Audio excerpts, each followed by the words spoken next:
ఈ శరీరం గురించి ఎంతో తాపత్రయపడుతున్నాం కదండి. ఆడ మగ తేడా లేదు, పెద్ద చిన్న కూడా తేడా లేదండి. 60 దాటినా 70 దాటినా ఇంకా షోకుల మీదే దృష్టి. అసలు మన వయసు ఏంటి? ఈ వయస్సుకి మనకి ఇది అవసరమా?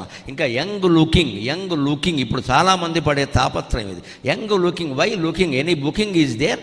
నీకు లుకింగ్ దేనికి? ఇక్కడ 20 ఏళ్ల వాడిని 60 ఏళ్ల వాడంటే ఎంత బాధపడతాడో, 60 ఏళ్ల వాడిని 20 ఏళ్ల వాడన్నా అంతే బాధపడాలమ్మా. అదే వేదాంతం, అదే తత్వం. ప్రతివాడు ఇక్కడ 70, 80 వచ్చినా సరే నన్ను అందరూ యంగ్ లుకింగ్ అంటున్నారని. ఇప్పుడు నీకు ఎవడైనా పిల్లనిస్తాడా?